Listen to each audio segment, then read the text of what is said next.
Today, we're going to be talking about DM journals. There's a lot. Stick around. Hey, this is Chad with Dad Rolls Initiative. This channel is built all around the idea of starting Dungeons and Dragons with your kids, just as a newbie, starting as a DM, starting as a player, and kind of just learning this game, this environment, all the things that are involved with Dungeons and Dragons. That's what you're going to find on this channel. If you like that sort of thing, definitely subscribe. Hit that bell so you get notifications anytime we upload a new video. And if you like this particular one, definitely leave a comment down below or hit that thumbs up. It super helps out the channel. So what we're going to be talking about today is Dungeon Master journals. And some of these are kind of like session journals also, could probably even be used a little bit as a player. But broadly, this is the sort of stuff that would be going for a Dungeon Master specifically to kind of keep track of their worlds, of their campaigns, of their encounters, of their monsters, of their players, all the different things that you kind of have to keep track of in order to be able to run a campaign or to run a game. These journals are going to have them in different degrees, different setups, different intensities, I would argue. And some of these I think are just unbelievably thorough and really incredible, but way over the top for anything I'm going to be utilizing just yet. So we're going to talk a little bit about what that looks like. So to my mind, the thing that a dungeon journal or a Dungeon Master journal should do really well is keep track of your intent, kind of where you want the game to go, any plot lines you want to have, story arcs that you're interested in, keeping notes on ideas that you have just throughout the day. If you can keep this in your bag, all of these are relatively small, so you can kind of keep them in a bag or keep them on your desk and ready to just jot down some stuff that comes across your mind as you're watching videos or doing your job or driving in the car, whatever that is. That to me is vitally important in a Dungeon Master journal. Now, some of these are a little bit easier to deal with when it comes to that, and some of them, again, just push way beyond it and are probably significant amounts of overkill for a new Dungeon Master, but maybe right in the wheelhouse for somebody who's been doing this for a long time. So I'm going to start with the biggest one, the one that I really like. So this is from the DM Lair, and this is one of a 3-book set that was created. This one is specifically called The Secret Art of Preparation, and it deals with all sorts of kind of questions and prompts to get you started on building your world and building your campaign. And let me tell you how that works. So it talks about campaign overview and what a campaign should be kind of centered around. And it talks about major campaign themes, conflicts in the world that you're talking about, tensions in that world, which are kind of things that might be a little bit lower level or just problems that people have with each other that aren't actually full-blown conflicts yet. How are the characters involved? Like, what is their place in this world? What does that mean? And then it gives you pages to be able to fill out and utilize that sort of information and just to put it in your head, kind of understand. And then it goes through campaign NPCs and it talks about names, species, lineage, ancestry, alignment, descriptions, their secrets, the things that are important for them to tell your players. Then it goes through major villains, talks about their means, as far as the influence and the ways that they kind of are villainous. It talks about their motives. It talks about key lieutenants, minor minions, everybody that's underneath it. So it's really allowing you access to all of these different characters and understanding the full scope of what they mean to your story. Now, these are all prompts that are already listed in there. Each page has these lines available to you to fill out. So all you have to do is just kind of follow along and go through and do all of this. And there's plenty of pages to write down plenty. I think for the villains, there's, 10, 15 pages to be able to use like. Then it goes into major allies, interests, occupation, and has places for you to fill out all that. The secret that the allies might have that are going to direct your player characters. All of these are available to you, and it's all very well organized. It's got kind of side markers so that as you need to go through this quickly, you can just flip to the specific pages and get right there. If they had tabs, or if you want to tab it yourself, that might make it a little bit easier, but it's pretty easy to flip through here. Now you get into campaign locations. And again, it's got the same sort of thing. It talks about social structure, underworld presence, political structure, religious influences, economic system, military presence, environment. All of these things are delineated and recognized in the text itself. So all you have to do is just kind of run through and bit by bit fill out each of these elements, and you will have a full structure available to you. So that's the towns. Again, super easy to flip through.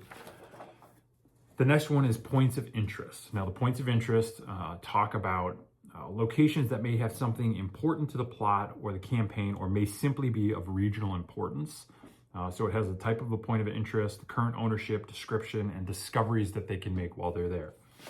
Super easy. You can just fill this out. Kind of just let your brain go on this stuff and see what you can come up with. It's very, very big, so you've got plenty of room to write and just kind of like jot down ideas as you go along. I'm a little kind of sacred about it, and I don't really want to write it in until it's figured out already, which is not the way to treat this book. You should be filling this out, like going in the margins, writing, arrows from one side to the other, and really just putting as much information in it as you possibly can. And then you can distill that down to what you're actually going to utilize, would be the way that I think this could best be handled.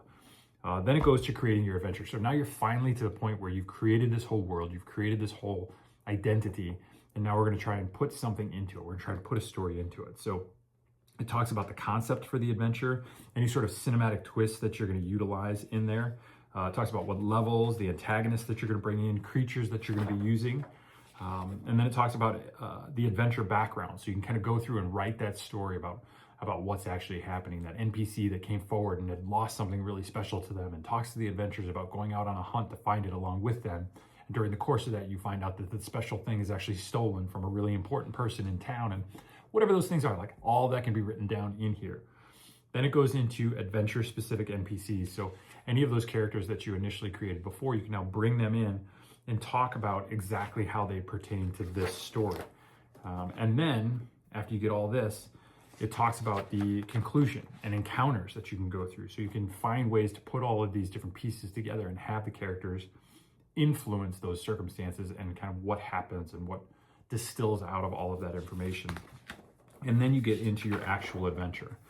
Now, this is the sort of thing that you can go through and write out each of the different beats, the different moments that you go through. And this is the sort of thing that can change as you're going through it also. So like each session, you can come in here and write down like, okay, this is what we got, this is what we didn't, this is what failure looked like, this is what success looked like, and what is that next evolution now that I've created the backbone of this earlier. Now you can go through and actually write out your adventure piece by piece. And I'll tell you, once you start your adventure, that's where this book will really kick in. So if you'll see this, this is how much we've used to create the world, just that little bit right there. This is how much is used once you start going through your story. This is all for your adventure. So this is the stuff that you write in as you're going, keeping notes, talking about the things that are coming across, the things that your characters or your players come up with and how they craft the world around them. That's where you can put that, so you can keep copious notes on what you're actually doing during the course of the adventure. So that's what the secret art of preparation looks like. And this, I would say, is it aptly named. This is a lot of the background that you can put into a campaign prior to even getting started. And it's got prompts for everything, so that as you develop that world, it just tells you what that next thing is. What's the next item that we need? What's the next thing that we should do to kind of build out that entire campaign for you. So that's what this one looks like.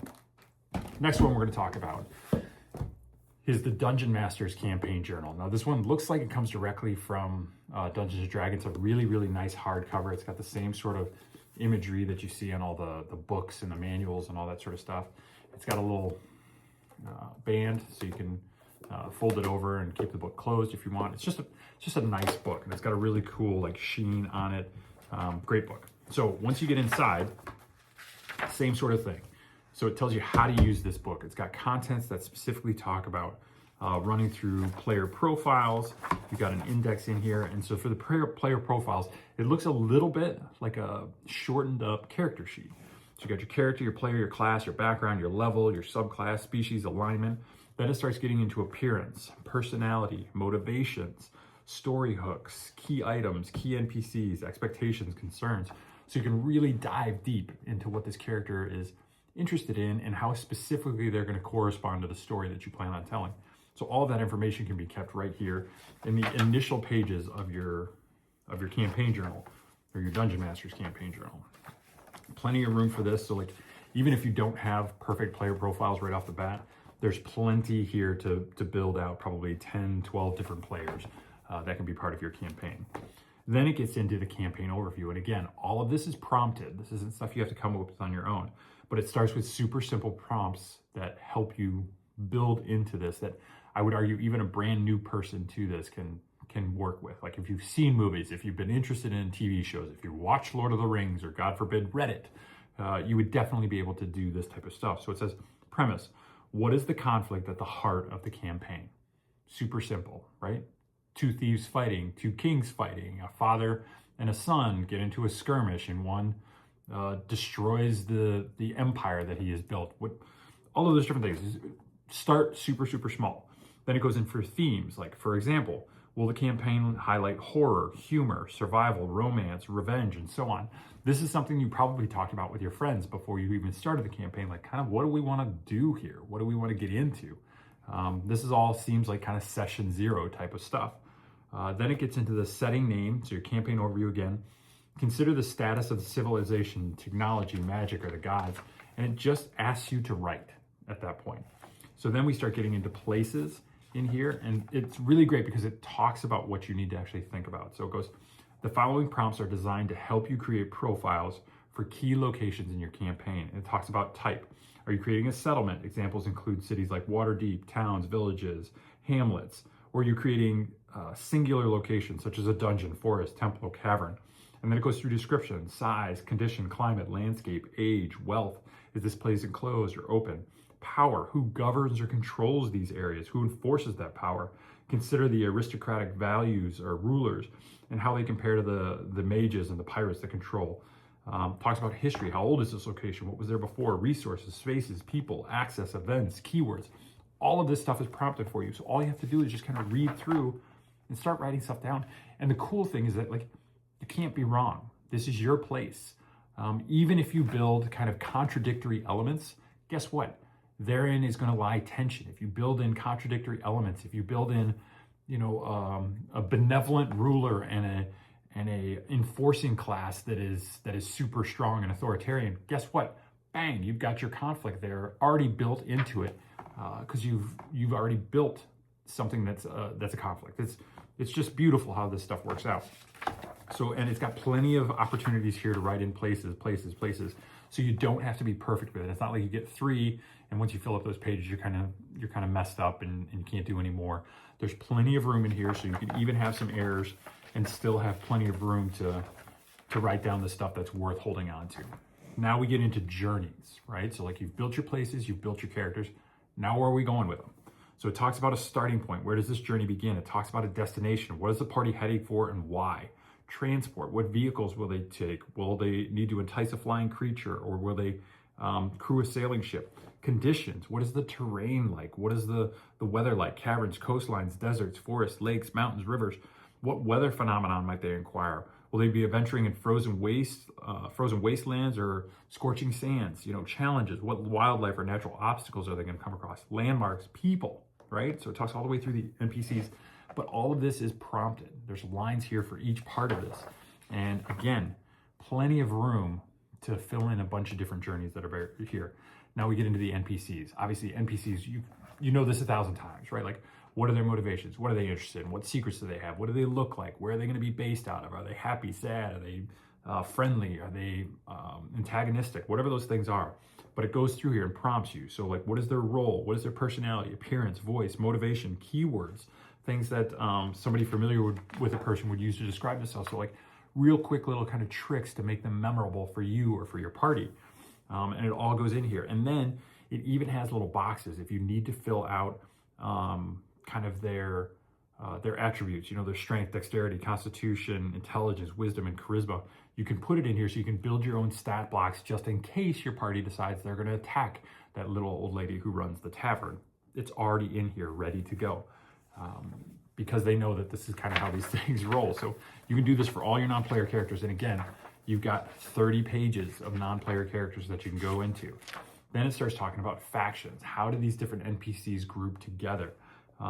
What sort of function does this faction have? What sort of symbols do they use? Leaders, members, headquarters, notes, And this can be super simple. It even talks about what factions can be. It doesn't have to be like organized armies. It can be a family, a rival party, a cult, a guild, a conspiracy. Any collection of people united by an identity or an objective qualifies as a faction. So there's lots of great like definitions in here. So it helps you understand what you're building and kind of why these things are necessary. For the factions, tons of pages here also, tons of pages here. Then we get into creatures. So this is just your monster creation, right? And some of this can be super simple. You can just flip through the monster guide and put them in here, or you can develop your own. It says, when creating or modifying a creature for an encounter within your campaign, consider the following prompts. Description, abilities and traits, spells and attacks, notes, anything you kind of want this creature to do or be for your party. And it's all in here. It's got all of your ability scores in here as well, just in case, again, somebody decides to sling an arrow at this creature. Tons of pages here. Then we get into magic items. Okay, you all know magic items. You can write down your magic items. You can put them all in here so it's all ready to go for your campaign. And then you can kind of understand how it corresponds to the story you're going to be telling. Here's where it starts getting really fun. So we have gotten into building everything. Now we're going to start creating the story, or at least following the story. So it's got a session log index here at the beginning. So as you're playing, you can write down what we've hit, what we've gone through, what the players have come up with, how things have changed on us, and different hooks. It says, gives you different prompts for this. So like the party must retrieve a person, the party must capture a person, the party must protect a community or a person, the party must expose or prevent a conspiracy, the party must perform a task in exchange for a reward, the party must safely transport something, the party must eliminate a dangerous threat. These are all really simple hooks, like same sort of thing you can find in the DM guide, same sort of thing you can find in just about any online manual, but it's here ready to go so you can sit down and just start writing what is the thing that's going to draw these players in. Then it starts talking about some of the stakes. What makes this problem important? What makes the problem urgent? What's a reward? What are the complications? What is the opposition? All of it's in here. It's all prompted for you. So you just sit down with your pen and write away. Session logs. So now this talks about what we're going to be doing during the course of the session. So you can keep notes during that. It's got your session number, date, title. It talks about your opening, kind of how you created this world or what you told them. The index of things that happened, the threads they went on, objectives, hooks, the stakes, the notes, and the closing. There's a little area in here for initiative, so you can actually do your kind of battles or your combat right here. It talks about what you can, what you're looking to achieve in the next one. And so you can go through. Now these session logs run through basically the rest of the book. From about halfway through, you've got session logs all the way to the tail end of this book. And then the very, very end, you've got blank pages, you've got square grids, and just square grids, okay? So grid it out. So if you want to do maps, if you want to do environments, you can do that. And then the very last pages are just house rules. So anything that's kind of come out that you decided this is the way it's going to go, you can put them on here. You can give your name to the rule. You can talk about the rule, and you can have this located so that when you're done with the campaign, you've got everything logged right here to show exactly what that campaign looked like. Great version of this. This is one of my favorite ones. And I could see myself using this over and over again, or rebuying this to use this over and over again. Next one, maybe my favorite, and you guys will know why that is, or you'll see why that is as we go through this. But this is the Game Master Journal from Beadle and Grimm's. Again, it's a hardcover, really nice. It's got a couple of kind of bookmarks or ribbons that run through here. So this one is a little bit smaller. It's probably a little bit easier to carry than the Dungeon Master's Guide. You see how this one's up here? Like it's just a little bit smaller. It's about the size of like a regular kind of moleskin notebook, but it's hardcover. So as we get into here, this one kind of walks you through what you're going to need in each one of these sections. Same sort of thing. So it starts you out with characters and asks you or prompts you for the different things that your character is going to need.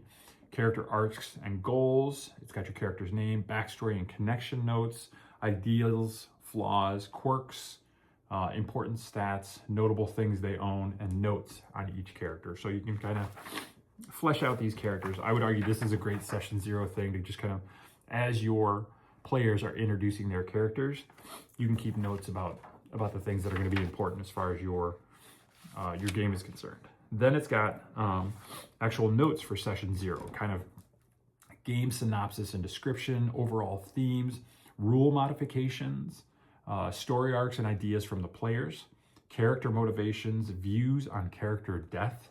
So it starts talking about some of the things that are going to be important to constrain your game or to build around your game. It's got the lines and the veils. So now these are the areas, and sometimes maybe this is a little bit deeper into DMing than is typical to go, but lines are things that the players do not want to hear about. They do not want to have this place crossed. This is a spot where, like, beyond this is going to be a problem for somebody in the party, and sometimes that can be violence, sometimes that can be kids, sometimes that can be all sorts of stuff. And essentially, when we're playing with kids, it's a whole different thing, right? Like, that line is way, way closer to us than what an adult game would have. And then there's veils. So there's things they're sort of comfortable with. Like, I know one of my kids doesn't particularly like horror, so I can't make anything too scary, or he's going to start kind of shying away from this a little bit. That would be one of my lines, and probably a veil to some degree also, as far as how far I can go. And it's difficult to get that directly from him, but I can certainly write it in to make sure that I'm not crossing these lines or bringing up too many of these subjects that might be problematic. So that's in there. From there, we start getting into the world and some of the characters' key stats and info, kind of the party sheet. Then we get into the world. So now the timeline for the world will show you sort of the origin of the world, everything that's happened up until we start. And this can be as simple as creation or destruction events, advent of new technologies, wars, geopolitical struggles, social and religious events and changes, and then just major continents, countries, kingdoms, all sorts of note-taking capabilities, world visuals. If you want to kind of, if you're an artist and would like to draw certain things, if you'd like to stick some stuff on here, things that kind of get your mind flowing and your juices going as far as what this world is going to look like, you can put it right here in this book. Locations. Now we start getting into kind of the smaller stuff, the things you're probably actually going to touch in your campaign. So key locations, minor locations, and minor locations. So it talks about campaign-related NPCs, creatures, rumors, and other details that you're going to get at these locations. Notable local events, recent or historic. The physical look of it, the people that are involved, the power struggles, things that are going on there, the politics, the trade, maps and sketches of that place. So again, this is all prompted for you. So as long as you are willing to kind of dive into this, you can just sort of fill all this stuff out. And if you want to have a real twist on this, get one of these books, and they get one of those just table books where all you have to do is just kind of roll through. So when they ask you for, like, what's the major conflict, go to a conflict table and roll your D20, and it says the conflict is between this, and it's because of that. And you can just put that in here, and you could just roll your entire universe out of there and put it back into this book. So the key locations go on and on and on. There's a bunch of pages for that in here. And then it gets down to minor locations and what does that look like, names, and what's important about them for the story. Then you get into NPCs and creatures. Again, super simple stuff, just full stat blocks. It's got everything in here. If they're a patron, an ally, a indifferent, negative, enemy, they may help, they may kill, they may rob, they may destroy, they may love. Importance to the story, NPC goals, enemy allies, and contacts. Lots of pages for NPCs in here. Then we move on to campaign plans. So now we're starting to get into a little bit of like what we would like to achieve here. So this is hopeful overall story arcs, planned major story beats and situations, major opposition, aka the big bads, and potential outcomes. So you can talk about what happens if they choose this line, what happens if they go to this town, or if they meet this NPC and decide to do that thing. What are some outcomes that we can see there?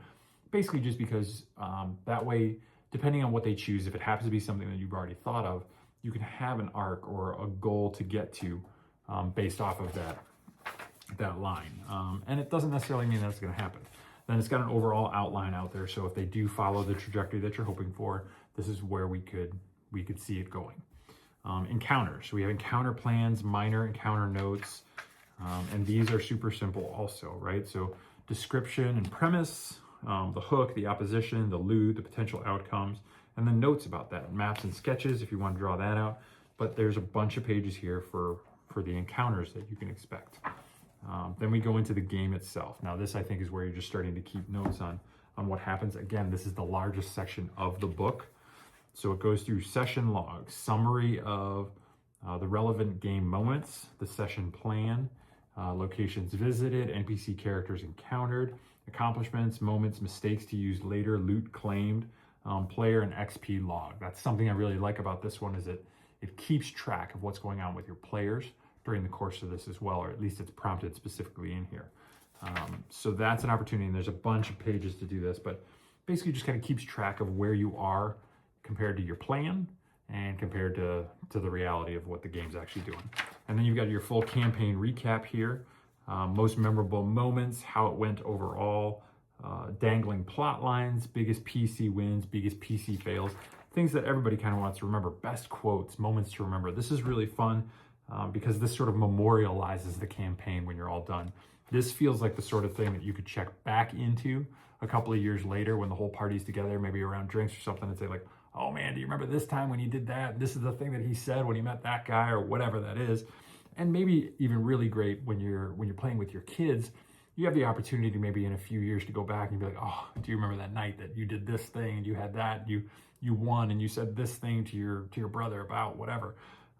Really just creating memories, which ultimately is one of the big reasons I would argue that I'm here to do this. Then it's got an appendices in the end. So just really simple like plot hook generators, NPC generators, shop generators. So it's got some of those rolling tables back here. And then it's got a generator where you fill in your own stuff, where thing 1 does thing 2 to thing 3, and you can roll for all of them, and kind of keep going on that front. It's a pretty cool book.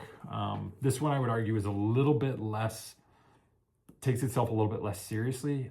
This is probably a little bit more advanced than I think initial DM would do. This is probably something that a DM who's done this a bunch and is kind of tired of the same old, or like the really sterile prompts might be really interested in something like this, because it's just a little bit more fun. It seems like it's made by professionals, people who DM all the time, for DMs that DM all the time.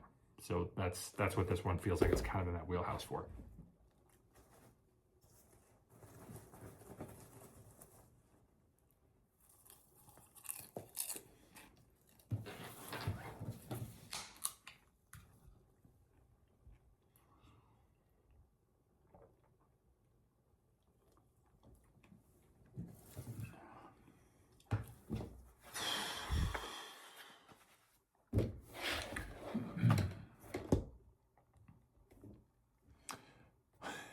Okay, I have another one.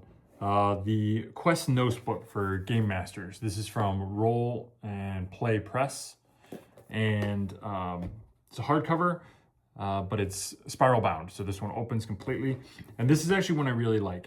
Kind of in between of a couple of them here. So you've got a story overview, campaign name right off the bat, some reference material, which I think is really handy if you are accessing some other elements that are sort of informing what your land is going to be. You can put page numbers on there, you can put books or inspiration elements, whatever those things are that are helping you to create this. You can kind of be able to call back to them right here off the bat. It starts with world building notes, which I've utilized to just kind of like write down the things that I thought were going to be important.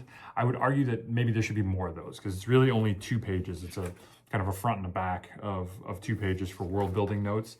And then it just goes into planes of existence. Now, as I said, kind of the in-between, it's super simple. It just has name, description, and inhabitants, right? So it's not super complex. There's not a ton to it. Maybe a symbol for the pantheon, the deity, domains, description.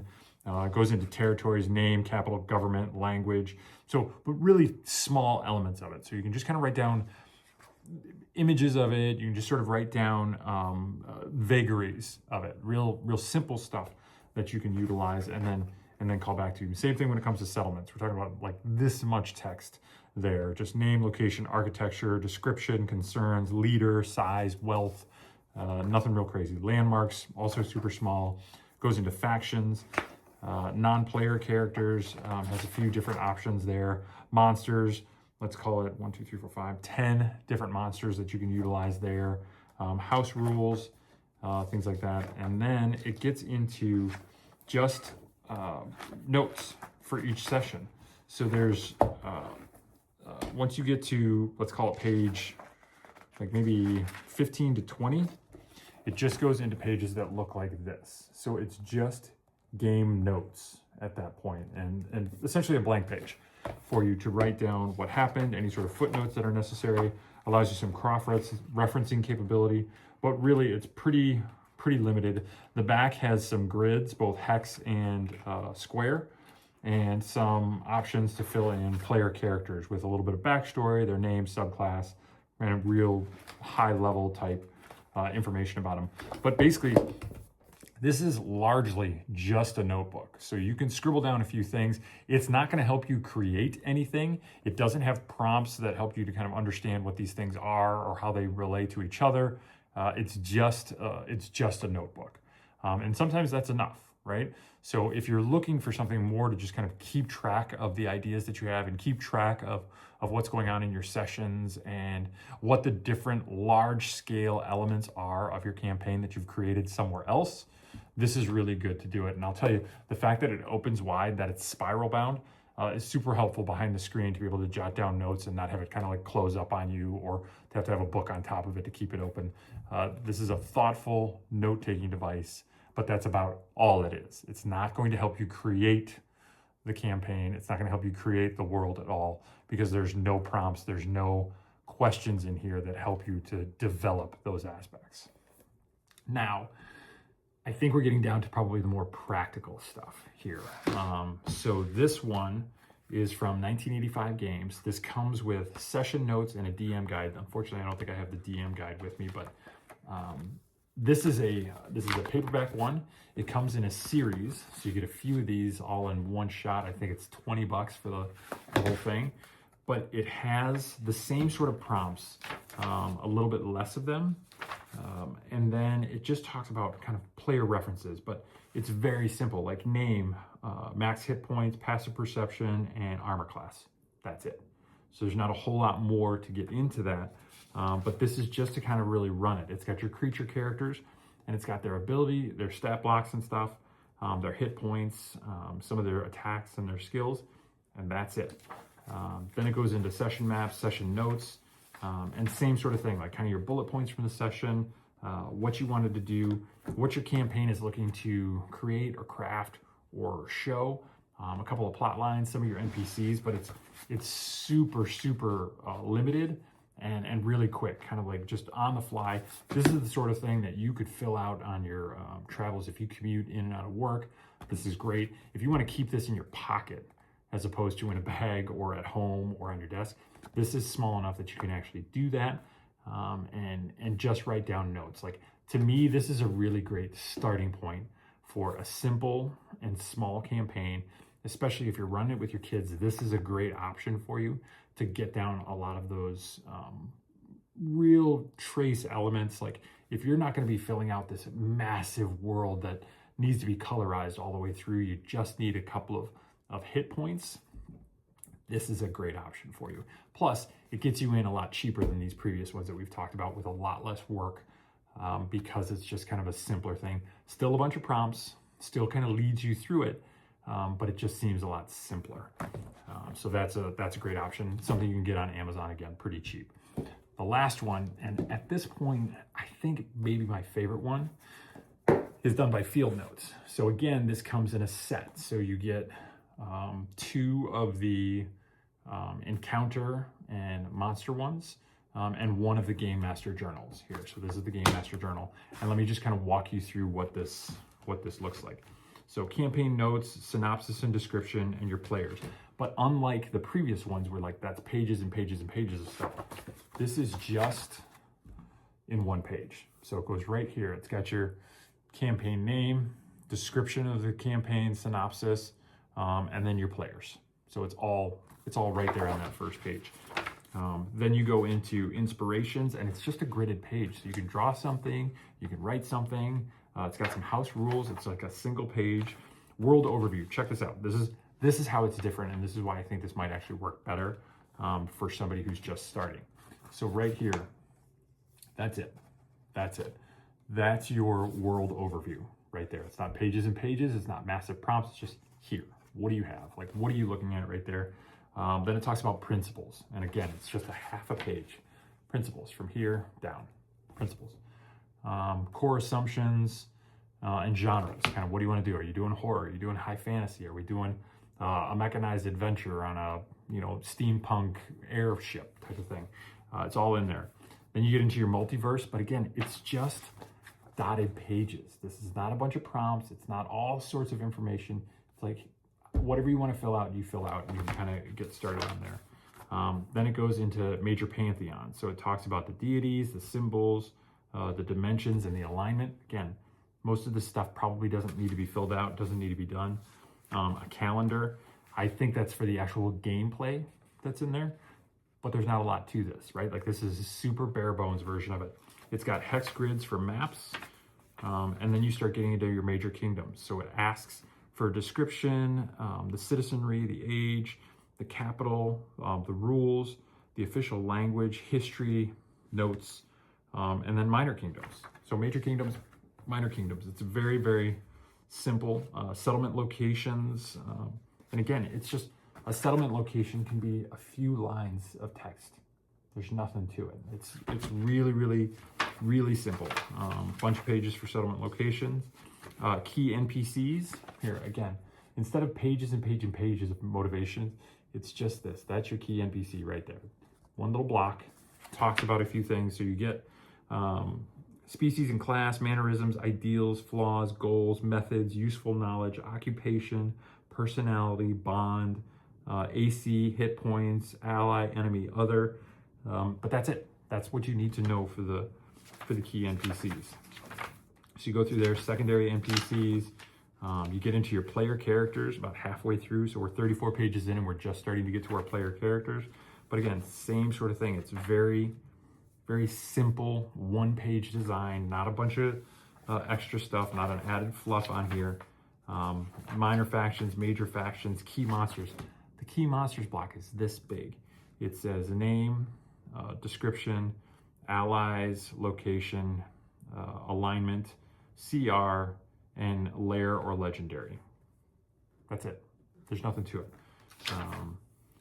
Key magic items, artifacts that they're going to run across, downtime activities, milestone versus XP awards, so you can track it, and then what the adventures look like. Synopsis, recap of the adventure, milestones, and XP for the adventures. It's nothing. You could fill this out as you're doing your campaign.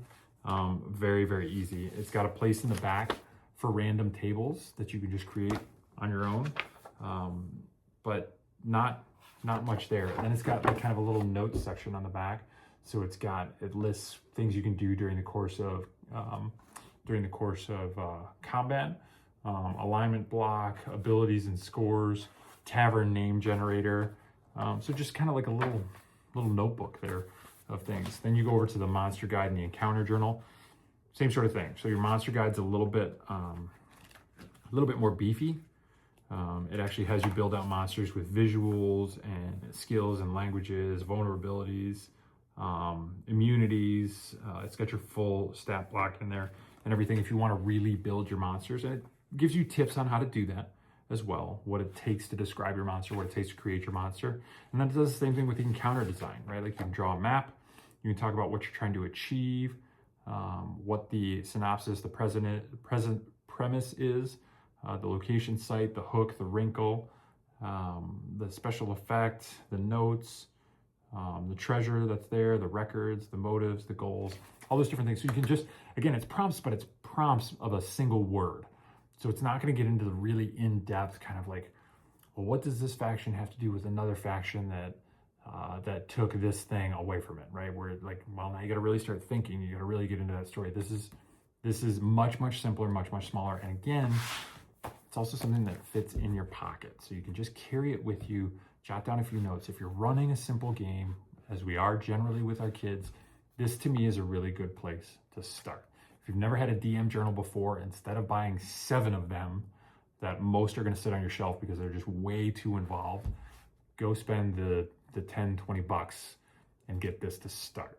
If you like doing this, if you find this is useful, then you can go over and start working on this other stuff. I love these books. I will tell you, all of these I think are amazing. I love reading through them. I love kind of getting those prompts and thinking about it and diving into it. But I haven't used a single one of them yet. I've used these because they're simple enough to get me into it. They're simple enough that I don't feel like I need to have this great, grand, Tolkien-esque story ready to go in order to use it. I can just start writing. This is a notebook like every other notebook I've ever carried. I feel comfortable writing in this. I don't mind screwing it up. I don't mind scratching stuff out because it's just a little notebook. It's not hardbound. It's not like a sheen cover. It doesn't have a bunch of ribbons running through it. It's just this book. So the simplicity and the ease of this, the relative inexpensive nature of it, makes this much more usable, at least for me right now. So out of all of this, if there was one thing I could say that would bring you to a DM journal that is worthwhile, it is this one. This is where we start, and then we can graduate up into the others. I hope that helps. I hope if you're looking for a DM journal, all of this information has made that a little bit simpler. Definitely leave a comment if you have anything you think I missed, anything else you want to know. If you have a DM journal that you found that I didn't bring here that you think is far and away better than all of this stuff, definitely let me know because I'll probably get it and take a look at it. But this at least has gotten me started on that front. So as I'm thinking during the course of the week about the session and the things I'd like to achieve and want to write notes down and maybe build out a little bit of this and add a little bit more to that and make sure that my NPC is well-rounded and not just a name with a secret, right? Like that's typically how I've started right now. It's just like, oh, you know, Clyde Tablehofer has come over and he says, oh, that treasure you were looking for, it's over there in that room. And he goes away, right? Like that's not helping anybody. But I can do a little bit more in here. And because I like it, I'm also getting into this more and writing more down and trying to get into it more because it's a ton of fun. So if you're getting into that sort of stuff, I will put the links to all of these down there. But the field notes one is my first suggestion. I think that's the way to go if you're dipping a toe into this section. So again, if you've made it this far, holy cow, get yourself a DM journal because you've watched more of this than is worth it to. You could have written your campaign by now if you just started. Thank you very much for watching. I appreciate if you like this type of content, DM content, especially DM content for building games with your kids. Definitely subscribe to this channel. Let me know if you want other videos about all the stuff that I've acquired, all the games that I've tried to run, the goals I have, the failures that I've come across. Definitely leave me a note. Let me know. Otherwise, we're going to keep doing videos like this. Subscribe to the channel, and hopefully I'll see you in the next one.